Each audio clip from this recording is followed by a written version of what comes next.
Nano, ¿estamos? Muy bien.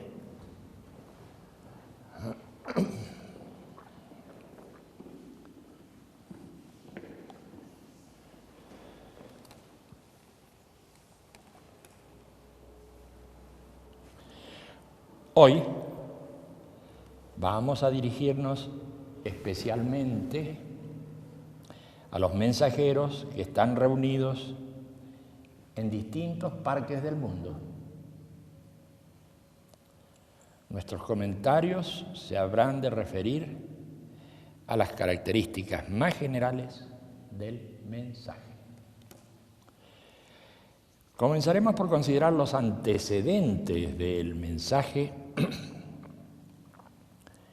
que se encuentran en dos materiales producidos en 1969. El primero es un escrito conocido como La mirada interna, que se comenzó a escribir en este lugar de Punta de Vacas en 1969 y que se editó por primera vez en 1972.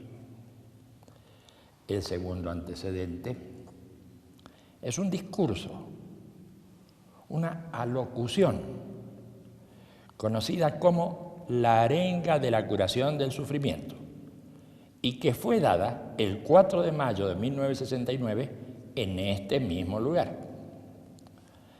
Estos materiales se continuaron difundiendo en distintos formatos y a ellos se agregaron desarrollos que se editaron como títulos y libros separados y que finalmente terminaron por configurar los volúmenes de las obras completas del autor. Creo acertado decir que toda la obra producida no pasa de ser un conjunto de adaptaciones y desarrollos temáticos de los dos antecedentes citados. Así es que, si bien la obra puede ser desdoblada en distintos géneros literarios, psicológicos, sociales y otros, el núcleo de las diferentes elaboraciones se reduce a los dos antecedentes mencionados. Por esto, los distintos escritos y las distintas intervenciones públicas no son sino extensiones, desarrollos y explicaciones de las producciones básicas que hemos mencionado anteriormente. Hace poco tiempo apareció el mensaje.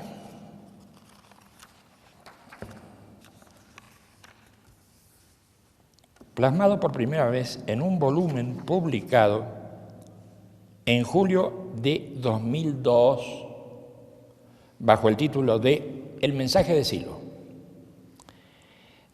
3 partes dividen internamente a estos escritos: el libro, la experiencia y el camino. El libro no es sino la mirada interna. La experiencia es la parte práctica del mensaje plasmada a través de 8 ceremonias.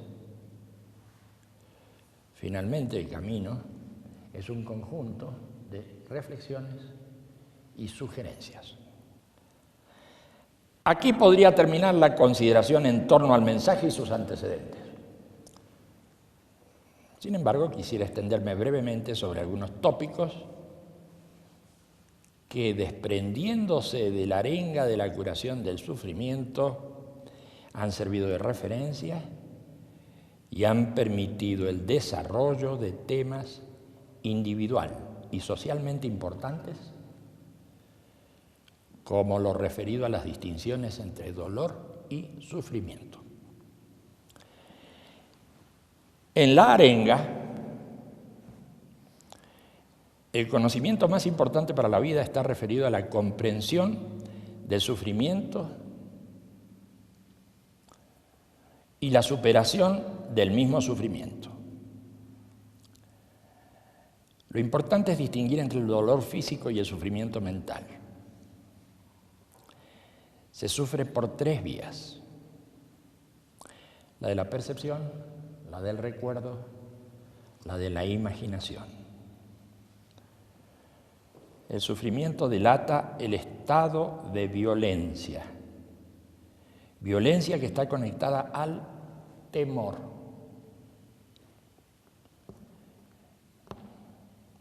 Temor a perder lo que se tiene, a lo que se ha perdido y a lo que se desespera alcanzar. Se sufre porque no se tiene, o porque se tiene temor en general, temor a la enfermedad, a la pobreza, a la soledad y a la muerte. La violencia tiene por raíz el deseo. El deseo aparece en distintos grados y formas, que van desde la ambición más desmedida hasta las aspiraciones más simples y legítimas. Atendiendo este punto, por la meditación interna, el ser humano puede reorientar su vida. El deseo motiva la violencia, que no queda en el interior de las personas, sino que contamina el medio de relación. También se observa aquí a las distintas formas de violencia, y no solamente a la primaria, que es la violencia física.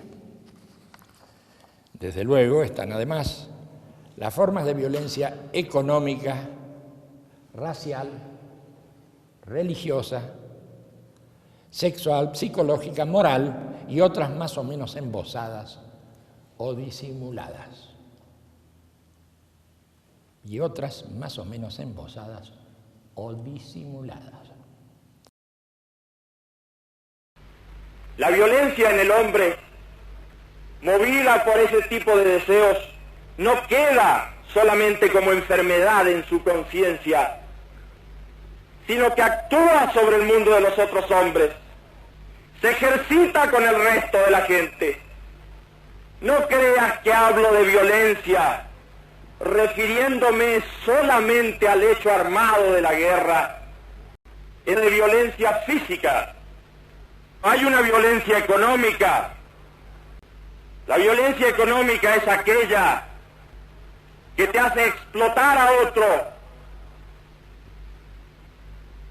La violencia económica se da cuando robas a otro,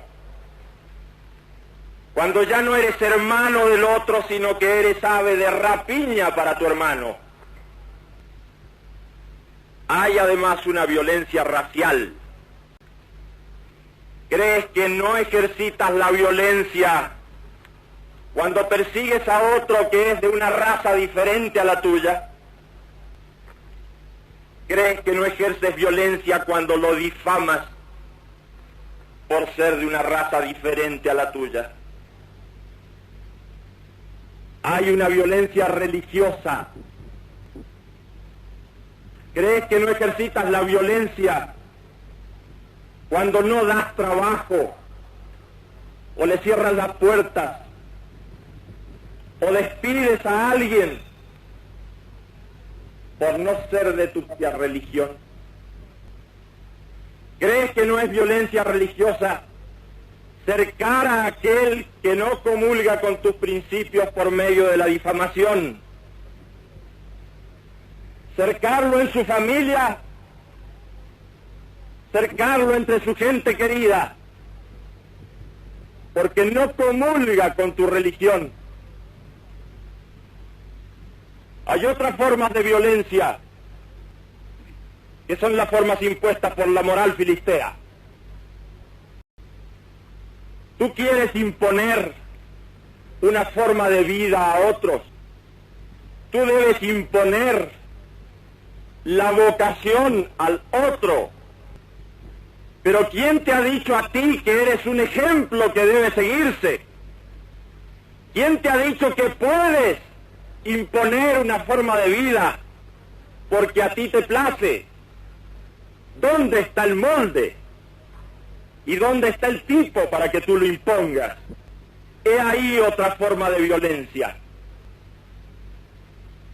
Únicamente puedes acabar con la violencia en ti y en los demás y en el mundo que te rodea por la fe interna y la meditación interna. No hay falsas puertas para acabar con la violencia. Este mundo está por estallar y no hay forma de acabar con la violencia. No busques falsas puertas. No hay política que pueda solucionar este afán de violencia enloquecido. No hay partido ni movimiento en el planeta que pueda acabar con la violencia. No hay falsas salidas para la violencia en el mundo. En esta arenga se destaca la necesidad de contar con una conducta simple que oriente la vida. También se dice que la ciencia y la justicia son necesarias para vencer el dolor. Pero la superación de los deseos primitivos es necesaria para vencer el sufrimiento mental. Son muchos los elementos que pasan de esta arenga a distintos libros, tales como Humanizar la Tierra, Cartas a mis amigos, Diccionario del Humanismo y Habla Siglo.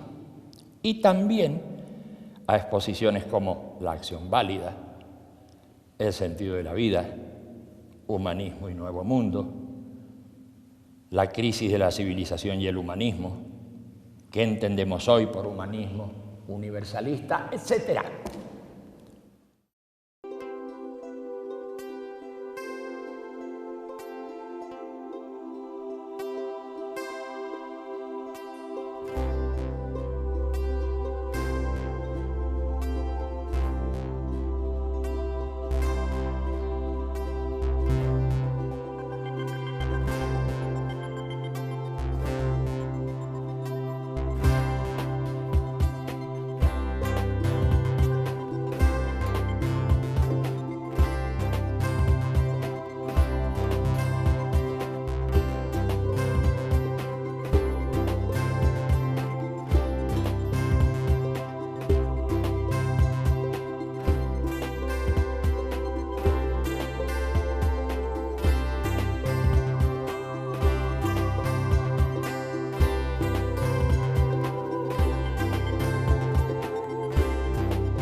El otro antecedente, la mirada interna, trata sobre el sentido de la vida. El tópico principal sobre el que discurre es el estado psicológico de contradicción. Allí se aclara que el registro que se tiene de la contradicción es el sufrimiento y que la superación del sufrimiento mental es posible en la medida en que se oriente la propia vida hacia acciones no contradictorias en general y en particular hacia acciones no contradictorias en relación con otras personas. Este libro contiene el germen de la espiritualidad social y personal y de una psicología y antropología muy amplias que van desde los libros Psicología de la Imagen y Apuntes de Psicología hasta Mitos, Raíces Universales. También aparecen intervenciones públicas como Acerca de lo humano, la religiosidad en el mundo actual y el tema de Dios. Allí se producen nuevos desarrollos y aplicaciones de la mirada interna.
Es claro que los antecedentes que estamos mencionando en relación al mensaje de Silo se mezclan e implican mutuamente, sobre todo en la segunda y tercera parte, porque en lo que hace a la primera es la mirada interna la que se transcribe directamente.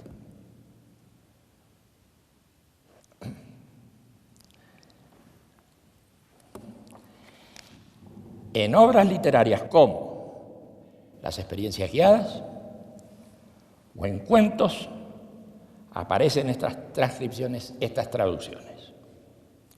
Hay relatos y ficciones. O bien, en El ensueño y la acción o El bosque de Bomarzo se deja ver el fuerte contenido de una psicología que ya se manifestaba en los antecedentes que venimos mencionando desde el comienzo. Para terminar con estos breves comentarios, quisiera anotar que el mensaje es expresión de una espiritualidad personal, pero también social, que va confirmando su verdad de experiencia a medida que pasa el tiempo y se manifiesta en distintas culturas, nacionalidades, estratos sociales y generacionales.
Una verdad de este tipo no necesita de dogmas ni de formas organizativas fijas para su funcionamiento y desarrollo. Por ello, los mensajeros, es decir, aquellos que sienten y llevan a otros el mensaje, destacan siempre la necesidad de no aceptar coacciones sobre la libertad de ideas y creencias, y de tratar a todo ser humano del mismo modo en que uno desea ser tratado. Este alto valor en las relaciones interpersonales y sociales hace al mismo tiempo que los mensajeros trabajen contra toda forma de discriminación, desigualdad e injusticia.